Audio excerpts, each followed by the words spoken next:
Today on the Diz List, we count down the top 5 things in the wrong place at Walt Disney World.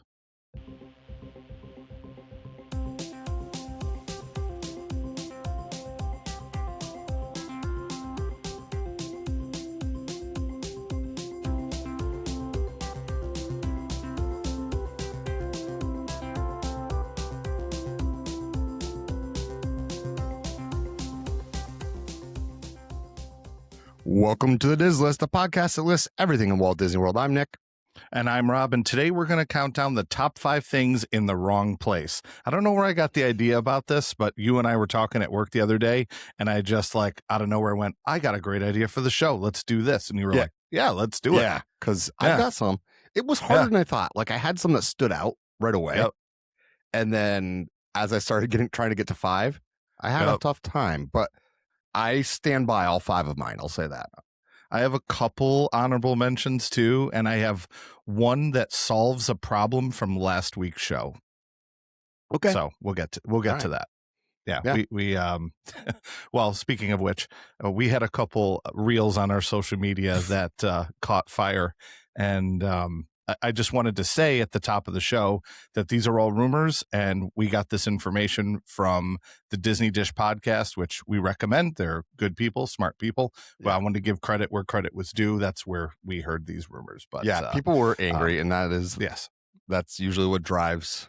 It's funny because that's always what drives our reels to do well.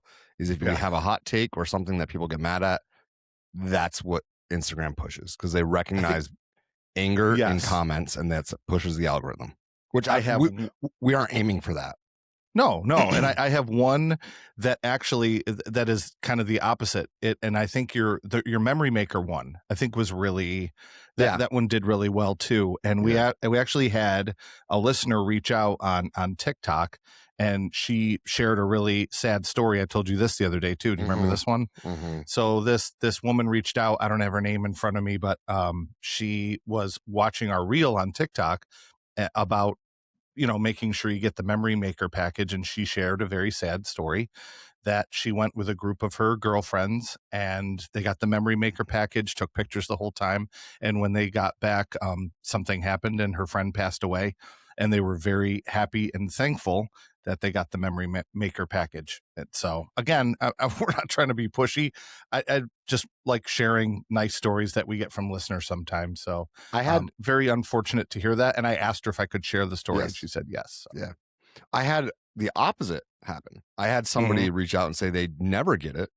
And that the reason is that they oftentimes are traveling solo, and that's a lot of money to pay for something if you're going solo. Yeah. And that they have enough friends who have annual passes that they just have them add them, which I don't like to advertise. It is something you can do. I don't really like to advertise that people do that, because if you're on the friends and family list and you do that, you're really you're cheating. I don't want to say it's theft of services, but it's not necessarily 100% above board. You know what I'm saying? Well, I think a good example is when you and I went together, our families. Yeah, we split it. Because all of our pictures were together. We were on one reservation. That's a big difference. Yeah, of course. So that was, we were staying on my points, both rooms.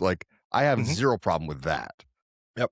I think it's, not that I have a problem with somebody doing that with annual pass stuff, because I don't, but I'm just saying, before people come for me in the comments, we don't condone people necessarily doing that. But if you do it, I don't hate you for it, because no, go for Disney's expensive. So you do you. Yeah. I have a couple news bits today. Nothing as huge and earth shattering as last week, but just good stuff to discuss. And I'm sure most of our listeners and you have seen this, but I just wanted to mention it because I'm excited about it. Is Monsters Inc. Land gave us a little bit of an update this weekend. Listen, go ahead. No, I was wondering how they were going to pull off the whole humans walking around Monstropolis. Sure. I never in my life could I have thought of something as cool of an idea as they did. I love it. I love it. Disney's storytelling is alive and well. Yeah, they're doing great. It's I took some notes here so I knew it exactly, because I don't have it memorized yet. So they first confirmed that it is Monstropolis. That was confirmed, and I think everyone sort of referred to it as that, but it wasn't official. They actually have a logo that they put out that I really like. And so the quote that I wrote down was, "Monsters will finally let humans into their world, and they're coming in on Human Day." And human stands for Department. No, not Department of Human Relations. Sorry. Human Day. I thought I wrote it down. I didn't write it down. Oh, humans understand monsters are nice. There it is. Yep. Humans, that's what it stands for. H, humans, U, understand. M, monsters. A, R, N, nice. So human stands for that. So it fixed that loophole that you were referring to. And there were two other little bonuses with that news bit. Harryhausen's, which is the sushi place, was long rumored that it was going to happen. That was confirmed, which I'm excited about. I know you are a sushi guy too. And finally, the Globe Theater, which is supposed to be the Globe Theater. And I have an idea what may happen here, and I'm going to get to that later in my list. So I'm going to pause comment for later. Okay. I have an idea too. So yeah, sure. So Monsters, Inc., that big update from them. Very excited about that. I know you are. That's a franchise that you and I both really, really like. And I think that's going to be a lot of fun. Any comments on that, or want me to move on to the next bit? I know you can go on. You agree with me on most of it. I love everything they said. I wonder, based on their theme and based on their storytelling, I have a suspicion we're going to get multiple walk around characters that are not necessarily characters from the movie that are going to get mobbed, but they're just monsters. Sort of like stormtroopers in Galaxy's Edge. Yeah, and I'm sure those characters will be named like the country bears. Like, not everybody knows who they are, but it's not always Big Al walking around. Sometimes it is, but it's not Liver Lips anymore. It's Romeo McGraw is Liver Lips now. Yeah. So, and there's one other, the other one I always forget his name. The country bears fans are mad at me right now, but hey, it's still morning. I'm still drinking my coffee. This one I wanted your take on because we didn't talk about this yet. That Lakeshore Lodge is apparently going to be only a DVC resort like Riviera. Did you see this? Can you comment on that? Because you're our DVC guy. I mean, when Disney says it's only a DVC resort, here's like Riviera. Did I say Riviera's only DVC resort? Is that correct? Correct. Yeah. Okay. I mean, so for instance, Old Key West is a only DVC resort. That Saratoga does not mean that you can't stay there. You can stay there. The best way to explain it is this: the tax breaks, or the taxes, I should say, on that building are going to be 100% paid for by the membership. Okay. Oh, okay. See where I'm going with this? Yeah, I do. So, as a result, once Disney sells that out, if they sell it out, and I think if they want to sell it out, they can't roll it into the trust that is the cabins. I don't think that they could pull that off because the trust is too expensive for dues. And I have some thoughts about why the trust is the trust and not an association. That has to do with the fact that those are not permanently affixed buildings. They're basically mobile homes that are just parked there. Yeah, well, so they are kind of. Not kind of. I mean, they literally brought them in on a trailer, just like a mobile home. I never thought of it that way, but you're right. And so I think that's why they're not considered. They can't be considered part of an association because of real estate laws. That's my thought about the trust there. Now, back to the Lakeshore Lodge. When it's all DVC, a portion of the DVC points is always owned by Disney. It might be a small portion. It might be 5%, 10% of the allotted points.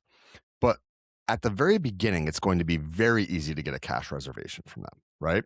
Because they're going to own a lot of the points. The Disney will technically own those points still. And they probably won't all be sold immediately, so they're available. That's what you're saying. And they get to set their prices, okay? So they will set whatever their nightly price is for a night at Lakeshore Lodge on their rooms, and that amount will build in the property tax stuff, right? Okay. But every point they sell, I'm now paying the property taxes. This is why DVC is cheaper, right, to stay. So, like, let's say, for instance, that they deem a night in a studio at Lakeshore Lodge is worth $700.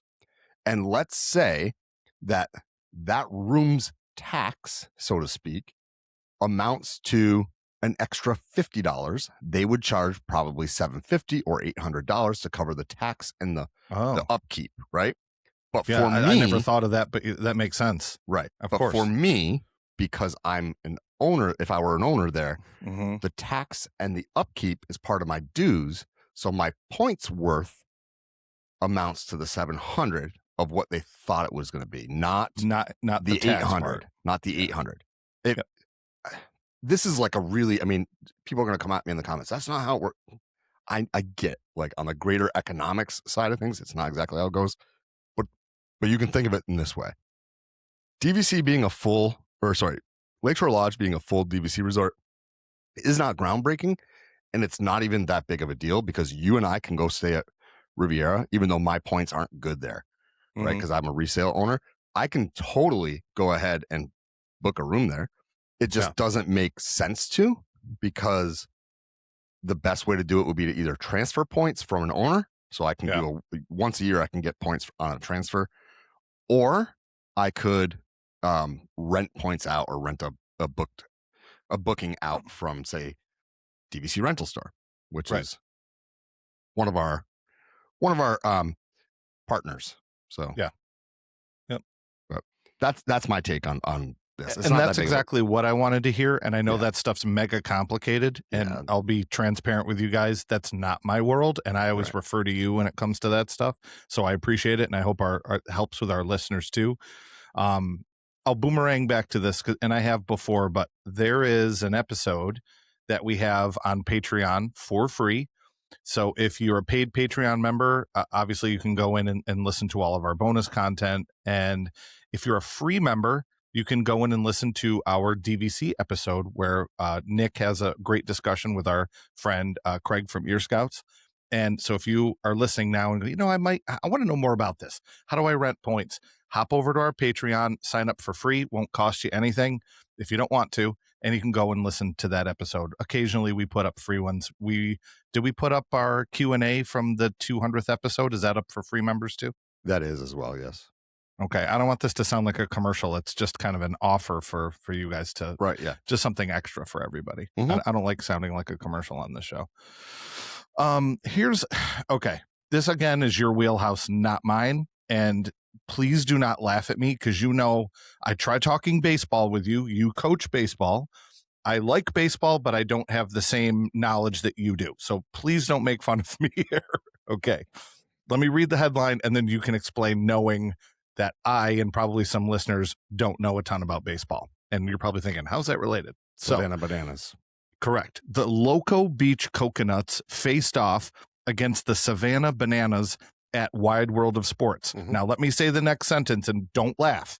Listeners, don't laugh at me. Is this just like Harlem Globetrotters and WWF wrestling? WWE, sorry. Is it similar? Or is it like real baseball? It's closer to Harlem Globetrotters than it is to wrestling. Okay. So it's not fixed. It's like they kind of play and they react they straight based up play. on. They are very, very talented baseball players, but they recognize a part of the market that there was a demand for, right? There's a demand for the grandiose. There's a demand for the home run derby, right? I mean, that draws a lot of attention. Think of like celebrity softball games where goofy stuff happens, right? It's literally the Bills one's literally today. Yeah, people love Buffalo those Bills things, are doing it, right? Yeah. So Banana Ball, as they call it, has all these crazy rules and different things that go on. They'll bring a guy out that pitches on stilts. They have guys who I don't know any of this. Yeah, it just seems cool. They have an inning maybe where if a foul ball gets fouled off into the crowd and the crowd somebody catches it cleanly in the crowd, it's an out, just like it would be in baseball. It's admittedly a ton of fun for people who are maybe bored with the regular game.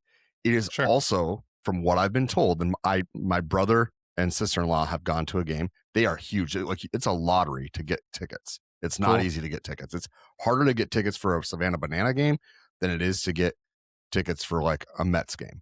Wow. So what I would say is this, that for somebody who likes baseball, my brother, myself, He said at times there's so much going on, you have no idea what's going on in the game, and it can be almost like sensory overload, even for somebody who's not like a sensory like a neurodivergent person. Sure.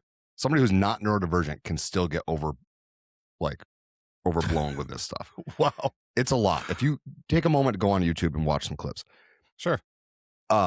But they are 100% very talented, amazing former Division I baseball players. Some of them are former professional. I mean, they technically are professional. They're playing professionally. Some of them are former minor leaguers. They're legit baseball players. Cool. It just is not legit rules. Mm-hmm. So it's just kind of like, it is like Harlem Globetrotters. The best, best example. Traveling doesn't exist in the NBA or on the Harlem Globetrotters. So. Okay. Yeah, that was good. That was a good comment, actually. The NBA travel comment, which sometimes I watch with my son. And I'm like, dang it, that was 5 steps. Look at that. And I rewind it. He takes 5 steps and then does his layup. Yeah. Anywho, let's tie it back to Disney here. They're going to be doing these games at the Wide World of Sports, yes, which is kind of over near All-Star Sports and the McDonald's, that general area over there. I guess Coronado Springs is in that area too. The Loco Beach Coconuts, is that like because they look like they're pretty legit too. Yes. So do they, like the Savannah Bananas, they're like the opposite team that's also, it's not like the Globetrotters is the team of like the really good basketball players. And then I forgot, they always have a name for who the other team is. I can't remember what the name of the other team is. I can't remember either. I used to know it. But both teams are like superstars and they're both doing fun stuff. Is that how that works? I don't want to do this for way too long, but okay. So let me I'll make it quick. Savannah Bananas were the original. The Savannah Bananas play in the Banana Ball Championship League, BBCL. Okay. There are 6 teams in that league. The Savannah Bananas are the first and the originals. There's the Party Animals. That's the one that I think when they came to Buffalo, that's who they played. There's the Firefighters. There's the Texas Tailgaters, the Loco Beach Coconuts, and the Indianapolis Clowns. And they kind of go across the, so like, for instance, Shane Victorino. Do you know that name? No.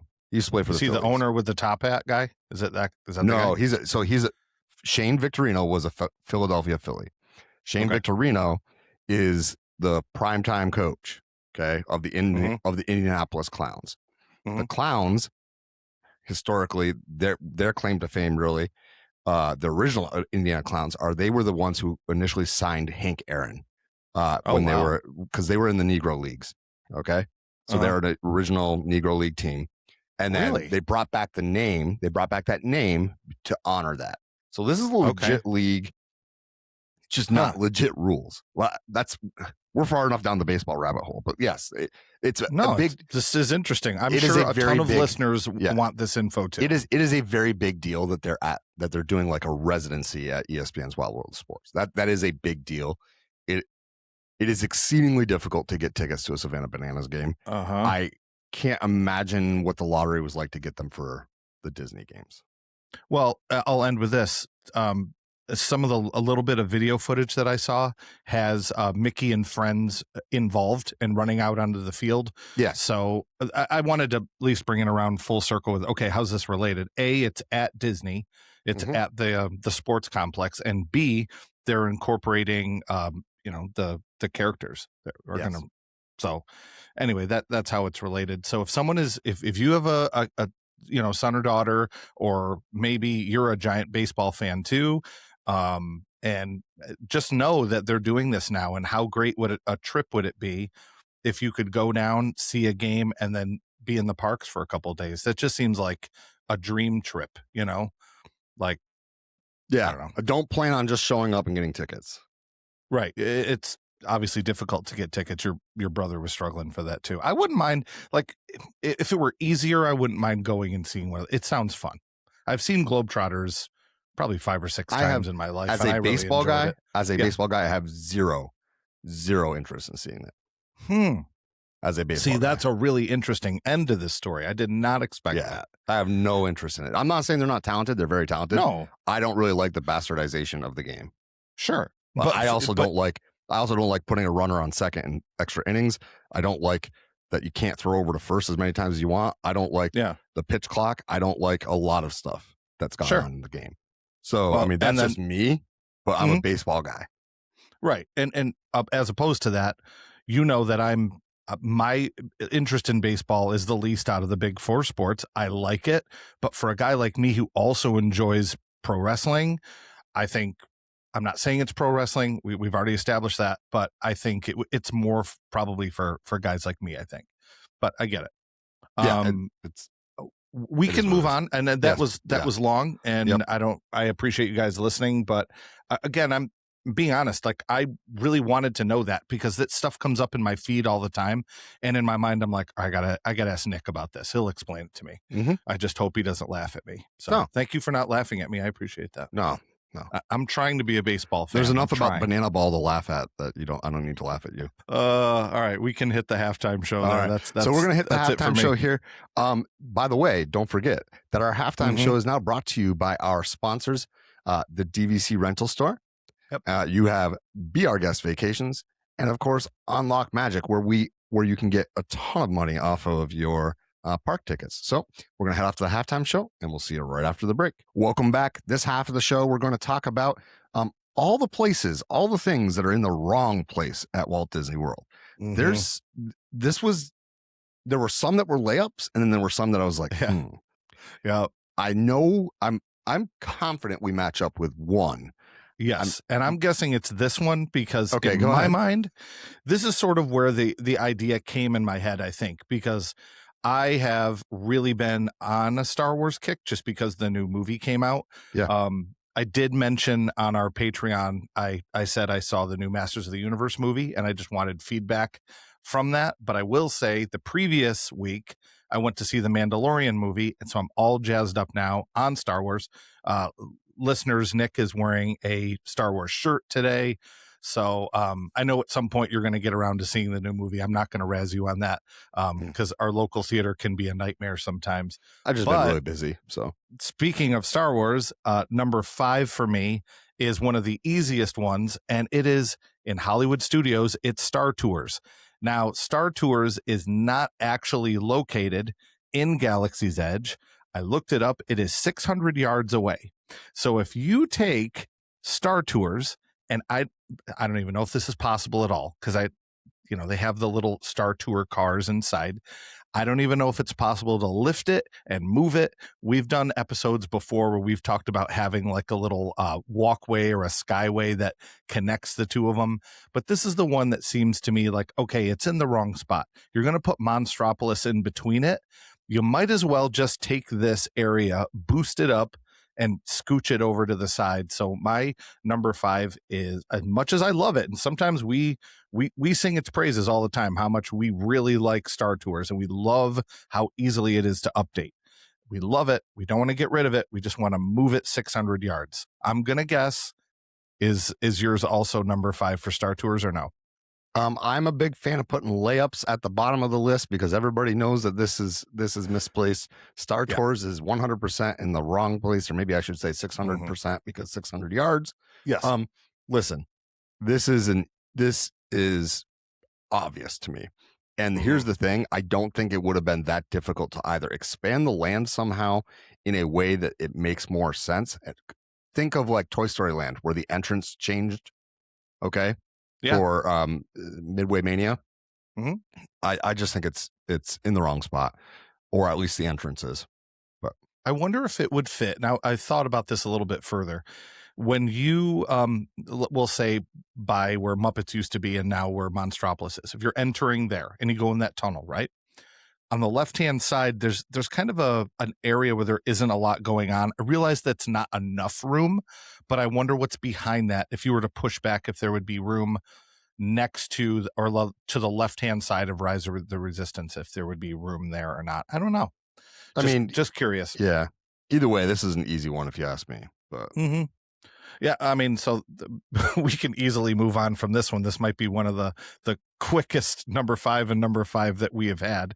Yeah. But another one, speaking of that same land, is one that they just refreshed in, not the same land, same park. one that they just refreshed over in Magic Kingdom is Buzz Lightyear Space Ranger Spin. If you took Buzz Lightyear Space Ranger Spin and moved that also over to Hollywood Studios into Toy Story Land, you could expand Toy Story Land a little bit. Now, I'll say first, I don't have a problem with spreading out the different IPs. For example, we have Beauty and the Beast in multiple parks. Okay, that's just kind of a quick and easy one here. All I'm saying is it could expand that land even further. I feel like that land is large, but it could actually go a little bit bigger. I wouldn't say that Toy Story Land is small in any way, but I do feel like you could add in Buzz Lightyear Space Ranger Spin, and it would actually kind of help a little bit more. Is that easy to do? No way. This is one of the hardest ones to do. It's far away. There's all this. There's so much logistics with taking that ride out of there. I realize that is tough. But that's not what the show's about. This episode's about things that we think are in the wrong place. And if you think that's in the wrong place, that's fine. I don't entirely disagree with you. I think that people forget that this is, look, I read an article earlier this week about how this is, or actually it was yesterday, how Space Ranger Spin and all the small little things they've been doing along the way in Tomorrowland are hinting toward a complete overhaul, right? We already know what they're doing with Carousel Progress. Yeah. They've not rethemed, but they've plussed up Toy Story Space Ranger Spin. They have brought in Tron. They've just refurbed Astro Orbiter. I think that maybe at D23 we're going to hear about some other stuff because I do think that they recognize it, and that's why they're doing this stuff. So I don't necessarily think it's a bad place where it's at, but I can see where somebody would say that. I think it'd be a little weird just because of Midway Mania. I think they're basically the same ride, just a little bit, just one's screens and one's not. Well, let me add in one more thing. I didn't want to interrupt you there, but I did notice this weekend that they're removing some of the, you know where the rock work is on the exterior when you walk into Tomorrowland? Yep. They have these towers. I don't know how else to describe them, but those have also been removed. Yes. So the signage is new. The Tomorrowland circular sign, the shadow is so cool when the light hits it the right way. Yep. That is new. So, I mean, that could be another big D23 announcement, possibly. Yeah. But I'll probably mention some more about that later. So let's do your number 4. My number 4 is something that is an entire land that is in the wrong place. Whoa. Yeah. And it's in the wrong place for a number of reasons. It doesn't fit the park, and it doesn't get to shine the way it should. And my number 4 is Pandora, period. Yes, I knew you were going to say that. Pandora, period. So Pandora closes early. In the summer, it closes so early it doesn't get dark, which means it doesn't get to shine and show off its bioluminescence and all that stuff.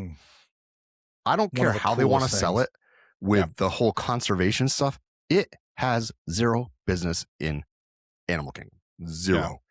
Yeah. I'm not a purist about the IP stuff there, but this does not make sense. I would so much rather have had the land where it was, dinosaurs, basically cryptozoology, like, so you're talking like unicorns and stuff that never, like mythical beasts and stuff like that. I would so much rather have that than Pandora. Pandora does not make sense. It belongs in Hollywood Studios. Okay, it's a whole land that belongs in Hollywood Studios. Make Hollywood Studios the place that immerses you in set-like designs. You've got Galaxy's Edge. You drop this in there. Now you've got Pandora, which is a set-like design, right?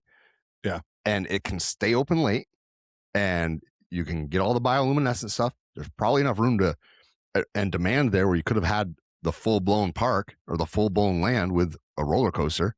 Yeah. So that's just my opinion.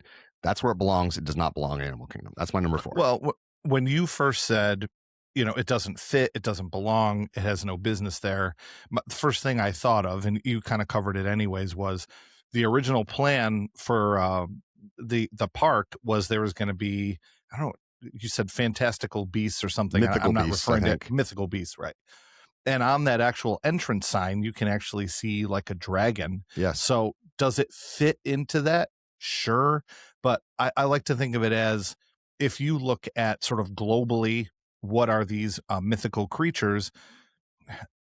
does James Cameron's vision of these mythical creatures fit? Not really, because it's in space. Mythical creatures. That's the point I wanted to get to here, is that this takes place on a different planet, whereas one of the main focuses, and I love the land, but one of the main focuses of that whole place is Earth and conservation, and this is not part of Earth at all. So that part I agree with you on. If you want to talk about mythical creatures, to me, it should have been about things that indigenous peoples from around the world have consistently talked about, whether that be Loch Ness Monster, whether that be dragons, whether that be exactly. So we're on the same page. Yeti is that. Yes. Yeti is literally that. Yes. Right. Yeah. Except for them, they're real. There's a cardboard cutout of 2 of them in our town. Yeah. One of them at the end of our road, and one of them freaks me out every single time. The one by the golf course. Yeah. Because I forget it's there, and I'm like, whoa. Yes. I always think it's a black bear coming out of the woods right there, because a black bear could literally be coming out right there. That's true. It's that time of year too. All right. So what do you got for number 3? So I hinted at this earlier in the show, and then during my last one, but this is also over in Tomorrowland, is I'm guessing that this part of the show is going to end up being dated because I'm guessing that Monsters, Inc. laugh floor is probably going to move. I think it's very, very easy to move this. Very easy, because the technology can just be picked up and brought over to Hollywood studios. The technology I'm referring to, if you've never actually experienced it before, is it's an interactive show with the different digital monsters from Monsters, Inc. So Mike Wazowski comes out, and then it's Mike Wazowski's nephew or cousin or something. And it's the same technology that they do over in the seas when you have Turtle Talk with Crush. I think that's just easy to just plug back in that glob theater. Yeah. My prediction, and I know you've said it too, my prediction is that glob theater is going to be Monsters, Inc. laugh floor, and something else will go into it in Magic Kingdom. So that's my number 3. Yeah. Stay tuned till August is my guess. D23, I think, is when we'll find out that that's the case. It's really, really cutting edge technology. It's called a video camera and a microphone, and then lights that turn on in front of the person that they're making fun of. I think that can be purchased at Radio Shack. Yes. If you can find one. Well, that kind of dates your technology, I guess. Yeah. So my number 3 is one that I think people are going to be like, at first, what are you talking about? That's stupid. And then they're going to think and be like, oh, wait. So this solves 2 things. Okay. We hate Tomorrowland Speedway, right? And Tomorrowland Speedway is not futuristic at all, correct? Yeah. My number 3 is Test Track. And I think it belongs where Tomorrowland Speedway is, because Test Track makes sense. Because if you're always consistently testing future cars, it's always tomorrow. And you're laughing. So I don't know if maybe we matched up inadvertently, but yes and no. Okay, so I think Test Track belongs where Tomorrowland Speedway is, and I think the Test Track doesn't make sense in Epcot. It just doesn't. When you think about what Epcot is, right? And let me rewind. World of Motion maybe belonged in Epcot. I don't know that Test Track does. Test Track is Tomorrowland. It literally is like testing a future vehicle, and yet we have kids riding around on vehicles that were made in 1972, 1971. I don't know. Was it an opening day attraction or not? I don't know. But like, it's old. So like, that's just my opinion. I think Test Track is in the wrong spot. I think it belongs in Magic Kingdom where Tomorrowland Speedway is. Let's move it. So my number 2 is the Speedway also. Okay. But I literally did it backwards. I did it, take the Speedway, take it out and put it over in Epcot and get it out of there so there's more real estate in Magic Kingdom. So I agree with you that it doesn't necessarily belong in Epcot unless you go by the definition of future world. Sure. The cars could be futuristic. You could retheme it and put it there.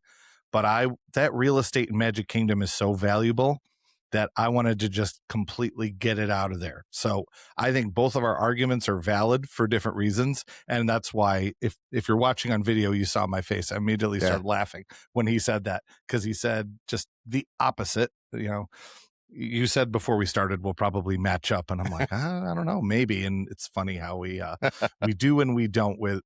So my number 2 is just literally the opposite. Take Speedway and stick it so you're driving kind of under the test track area and around the back and kind of by your Wonders of Life pavilion that is sitting there vacant, or maybe you go in that, but I don't know. I mean, why don't we just put test track like in Animal Kingdom, and then just say that the reason it's in Animal Kingdom is it's a ride about the deforestation, and then we can just like put it next to Cali River Rapids and we can just call it a day. Well, and then we'll do this. We'll put the Speedway over there because all of those cars are run off of gasoline, and the gasoline comes from dinosaurs, and it'll be themed to a dinosaur. Ooh. There you go. Done. We did it. We did it. Problem solved. Disney, get the check ready. We're ready to go. Yeah. I have a feeling this is not going to be like one of those episodes with our Muppets, with the exception of the Glob Theater. I think you're spot on that. Yeah. I think that's going to happen. So that was your number 2? Yes. Your turn. Okay. So if you thought Test Track was going to make you mad. So I think, and now this is a stretch only because I'm asking to move something that doesn't technically exist. Wait, I thought you were going to say Spaceship Earth. No.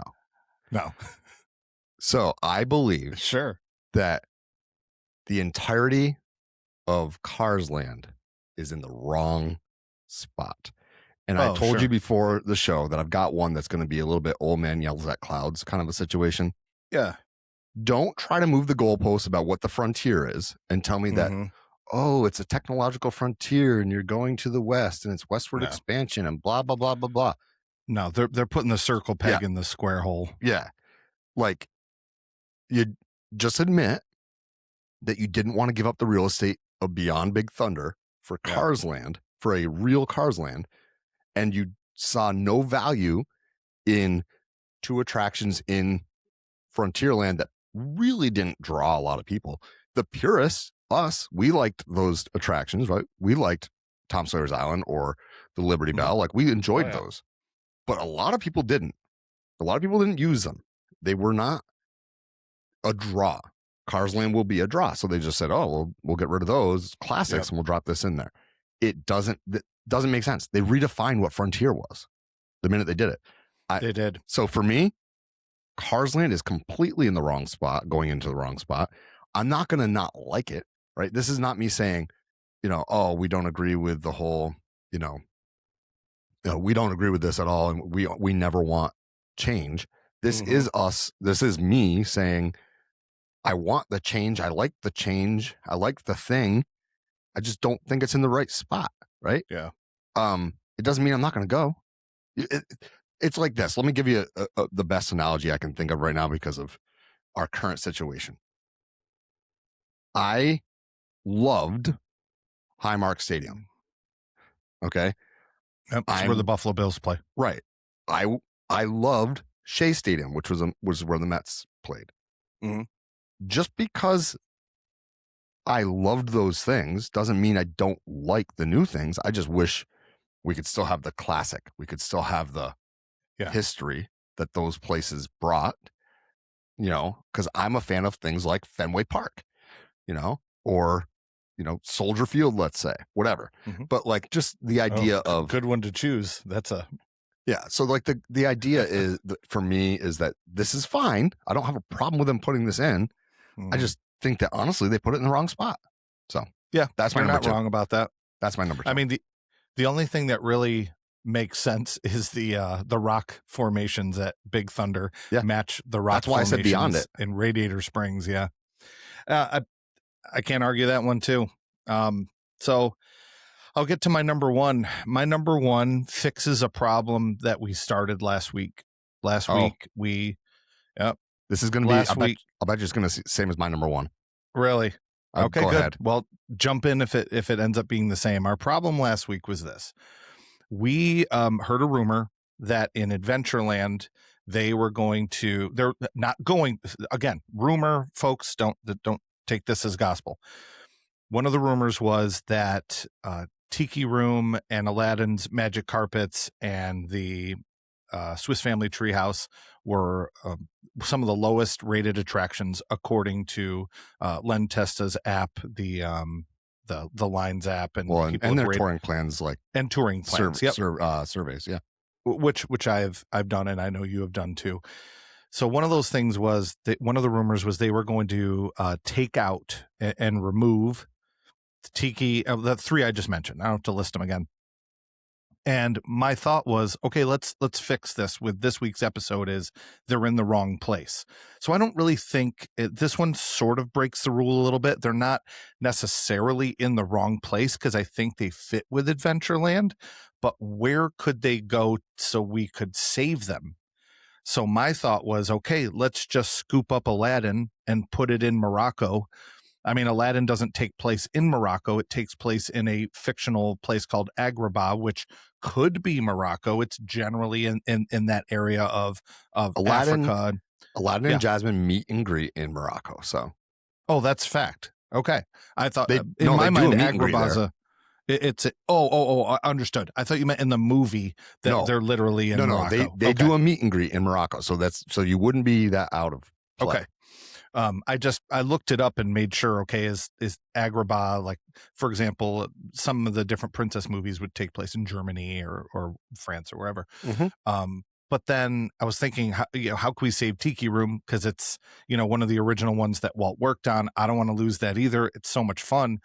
Put that over in Tropical Americas over in Animal Kingdom. I know it's not real birds, but it's just a great show that you could move all of those audio animatronics and put it over there in Animal Kingdom, and that saves that. And you'll notice I didn't say Swiss Family Treehouse. I don't really care what happens to it. It's just the queue to nowhere. Forest fire. So correct. So I mean, it could be Tarzan. There was talk of retheming it to. I think that Tarzan was the theme over in Disneyland. But anyway, my number one is. They're not in the wrong place. I know it breaks the rule a little bit, but this is kind of my excuse to fix that situation. So this is not where I thought you were going. When you said last week, I thought you were referencing like something that happened at Disney in the last couple of weeks. Oh, no. So I think I'm going to anger some parents.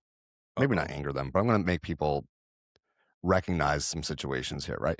So Animal Kingdom is slowly becoming not Joe Rohde's Animal Kingdom. And I shouldn't say slowly, it's quickly becoming not Joe Rohde's and Animal Epcot's Kingdom. changed too from the original vision. It is what it is. I agree. But Bluey has zero business meeting and greeting in Animal Kingdom. I don't care that she's a dog. I don't care that it's a blue heeler. That doesn't mean anything to me. Bluey belongs in Hollywood Studios over in the area where the Disney Junior stuff is. That's where Bluey belongs. They did this as an excuse because they know nobody wants to go to Animal Kingdom this summer because it's been destroyed. Yeah. And because there's 4 or 5 attractions there. I think you're right. And so they dropped it in there to try to get people to come. Mm-hmm. And it makes me angry because Rafiki's Planet Watch is probably not going to come back ever. And that's that's another piece of Lion King IP that's gone. And it's not even super IP out there. But Bluey has no business there. I don't care that it's an animal. It belongs in Hollywood Studios in the Disney Junior area. No, I know it's not. I know it's not a Disney Junior show. I get that. But it might as well be. Yeah, but I'm not arguing that point. One thing I just want to add in that I don't understand is why are they putting that in a place that's nearly impossible to access when Bluey is this huge, popular franchise? Okay, I don't have younger kids, but friends of mine who do, they love it. And it's, I just don't know the franchise as well, but I know it's huge. Yeah. And I know if I'm going to put it somewhere, I'm going to put it somewhere that's easily accessible and we can get tons of people to experience it. I don't know what's going to happen. I know they opened it already. I don't know if it's going to get to the point where Like, for example, when we were at Animal Kingdom and my wife and I wanted to go out and do the animation experience, it was like around 4:00. We couldn't get back out there. Like the shows were over. Like, it's so difficult to get there. I'm not sure why this was the right choice when you have probably hundreds, if not thousands of people who want to get out there and see Bluey. And you have the people, I'll say like us, who maybe are just curious because we want to see everything that Disney has to offer. We're not fans of Bluey, not because we don't like it, just because, we don't really know the franchise, but we would be interested in seeing what it was all about just because, we do a Disney podcast. So there's so many weird things with this whole Bluey situation, but I agree. I believe that Bluey would probably be better off over in that animation courtyard area, which I'd like to talk about on Patreon today too, a little bit, if we could. Let me say this. The train to the affection section or to Rafiki's Planet Watch or whatever leaves every 5 to 7 minutes. Okay. Take the number of people who are going to try to go out there, who are currently trying to go out there, and the type of kid who wants to go, the age of kids who want to go out there, they're going to be fried by the time they get there because that park is always hot. Yeah. Plus, that train, it's never going to have been that packed before. No. Like, I'm not saying it's going to break down, but people didn't go back there, which it's good. Human. So you're bringing people back there. Cool. You're distributing people through a park. This was a grab from them to say, let's drop this there.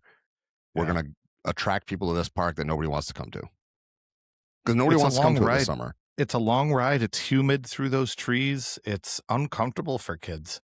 I mean, even if it's not raining, it's like, I feel like it's just wet when you're riding through there. I don't know. I suspect there'll be some people that are upset with some of the things on my list. But if you can come up with a good argument for why Bluey belongs at Rafiki's Planet Watch, then you're a better person than I am because I can't. So, sure what were your honorable mentions? You said you had some. Yeah, they're funny ones. I wouldn't actually do this, but because it's a huge pain in the butt. Take the whole Seas Pavilion and put that in Animal Kingdom, and then you could have fish in Animal Kingdom. I would love that. It would be great. I mean, I love aquariums though. So it's one of the largest aquariums. So that'd be hard to do. And you could put it next to the Nemo show. So we'd have Nemo next to Nemo. And then you could also do in the Seas Pavilion, once it moves over there, you could do put the Little Mermaid ride next to it. I'm not saying those are, I mean, could it be in the wrong spot? Sure. That's why didn't make my list, but anyway, yeah. So that's what I have. I know my number one was a stretch, but I wanted to solve the problem where we can't get, well, I mean, at least with Tiki Room, I don't think it's in the wrong spot. I just think it's somewhere where it can also go, because it definitely fits in Adventureland too. Do you want to know a fun fact about the Seas Pavilion? Sure. Mm-hmm. It's the second largest saltwater aquarium in the United States. Where's the largest? Not at SeaWorld. That's hilarious to me. Wow. That's funny. It's in Georgia. The Georgia aquarium is the largest. So the fact that that SeaWorld doesn't have a bigger aquarium than Disney is hilarious to me. SeaWorld has kind of turned into roller coaster land. Yeah, because once people found out they were basically torturing their animals, that's usually how it goes. But, it's almost like you shouldn't put big giant mammals in little cages. Because that's basically what. At least they take good care of the animals at Disney, as far as I know. Yeah, I think they do at SeaWorld now too. So I don't want to get like all of a sudden sued. They do at SeaWorld now. But there was some. I mean, I've seen some. You've seen some documentaries. I'm sure. I know a lot of our listeners probably have. Well, I'm sure they're doing a good job now. Yes. So guys, thank you so much for listening. This has been a real fun one. At first, I was like, I don't know how I'm going to get through all 5 because at first I was excited when Rob told me. Then I started listening. I was like, oh no, I don't have 5. And then when I got to the 5, I was like, oh yeah, this is gonna ruffle some feathers. No pun intended, because Rob talked about tiki birds getting moved.